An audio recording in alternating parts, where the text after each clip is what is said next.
नियम और कानून, ये दो शब्द हम रोज सुनते हैं, है ना?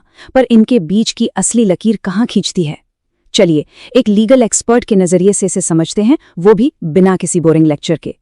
इमेजिन कीजिए, आप रात को घर लेट आते हैं और आपके घर का कर्फ्यू टूट जाता है, और दूसरी तरफ पूरे शहर में कर्फ्यू लगा है और आप बाहर घूम रहे हैं। अब दोनों ही स्थितियों में कर्फ्यू शब्द का इस्तेमाल हुआ है, राइट? लेकिन जरा सोचिए, क्या दोनों के परिणाम एक जैसे होंगे? बिल्कुल नहीं। घर पर शायद आपको डांट पड़े, लेकिन शहर में, खैर, वहां मामला पुलिस के हाथ में होता है। तो आखिर इन दोनों के बीच का असली अंतर क्या है? इसे समझने के लिए हमें थोड़ा पीछे जाना होगा। भाग 1, व्यवस्था की नींव। मतलब इंसानों को, हमारे समुदायों को इन अलग अलग प्रणालियों को बनाने की जरूरत ही क्यों पड़ी?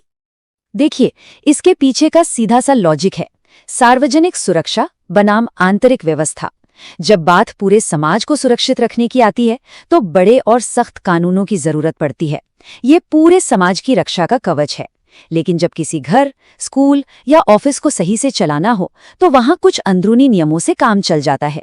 बेसिकली दोनों का काम व्यवस्था बनाए रखना है, बस उनका दायरा अलग अलग है। चलिए अब इस दायरे को थोड़ा जूम आउट करके देखते हैं। भाग 2, कानून, जो पूरे समाज को नियंत्रित करते हैं। ये कोई छोटी मोटी बात नहीं है, बल्कि एक बहुत ही विशाल और अपरिवर्तनीय ढांचा है। अगर मैं इसे बिल्कुल फॉर्मल तरीके से कहूं तो कानून वो लीगली बाइंडिंग या कानूनी रूप से बाध्यकारी विधान है जिन्हें सरकारें पूरे समाज को रेगुलेट करने के लिए पास करती हैं। यहाँ सबसे अहम बात है कानूनी रूप से बाध्यकारी। इसका सीधा सा मतलब है कि आपके पास इसे मानने या न मानने की कोई चॉइस नहीं है। ये समाज पर सरकार का एक बहुत बड़ा अधिकार क्षेत्र है जिसे किसी भी हाल में नजरअंदाज नहीं किया जा सकता। और ये बड़े ढांचे काम कैसे करते हैं? बहुत ही सख्त तरीके से। पहली बात, एक कानून उस अधिकार क्षेत्र में रहने वाले हर एक इंसान पर समान रूप से लागू होता है, कोई भेदभाव नहीं। इन्हें लागू करने की जिम्मेदारी पुलिस और अदालतों की होती है। और क्या आप इन्हें आसानी से बदल सकते हैं? जी नहीं। कानून को बदलना काफी मुश्किल होता है। इसके लिए एक लंबी औपचारिक कानूनी प्रक्रिया से गुजरना पड़ता है। ये कोई ऐसी चीज नहीं है जिसे रातों रात बदला जा सके। तो ये तो बात हुई बड़े स्तर की। अब जरा वापस अपनी रोजमर्रा की जिंदगी पर आते हैं। भाग 3, नियम, दैनिक जीवन को दिशा देना। कानूनों के उस विशाल और सख्त ढांचे के मुकाबले नियम हमारी डेली लाइफ का बहुत ही लचीला और फ्लेक्सिबल हिस्सा होते हैं। नियम दरअसल वो विशिष्ट दिशा निर्देश हैं जिन्हें कोई संस्था, ग्रुप या फिर कोई इंसान सिर्फ अपनी अंदरूनी व्यवस्था को बनाए रखने के लिए बनाता है। सोचिए, आपका घर, आपका स्कूल या फिर कोई स्पोर्ट्स क्लब, ये सब छोटे छोटे इकोसिस्टम हैं। इन जगहों पर रोजमर्रा के काम बिना किसी रुकावट के स्मूथली चलते रहें, इसी के लिए नियम बनाए जाते हैं। नियमों का नेचर ना बिल्कुल अलग होता है। ये हर किसी पर लागू नहीं होते। ये सिर्फ किसी खास ग्रुप पर लागू होते हैं, जैसे सिर्फ एक ऑफिस के कर्मचारी या एक क्लब के मेंबर्स।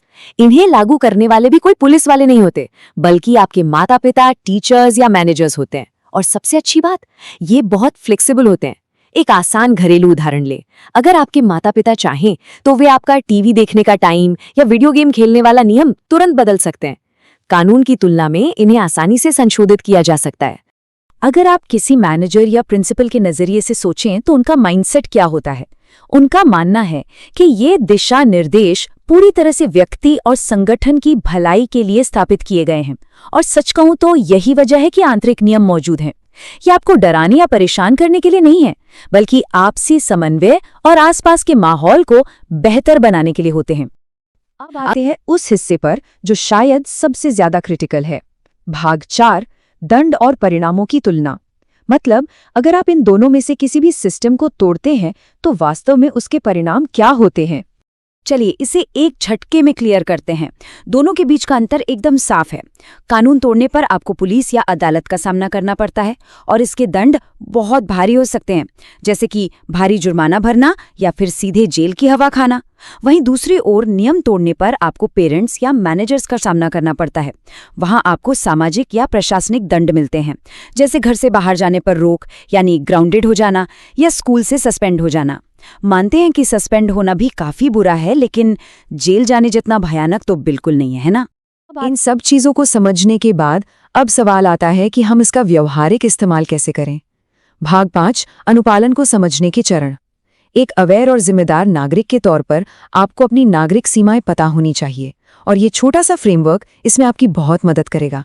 रोजमर्रा की जिंदगी में अगर आप कभी कंफ्यूज हों तो बस ये 3 सिंपल स्टेप्स फॉलो कीजिए। कदम 1, पहचानें कि आप किस अधिकार क्षेत्र या ग्रुप में हैं। क्या ये पूरे शहर की बात है या सिर्फ आपके स्कूल की?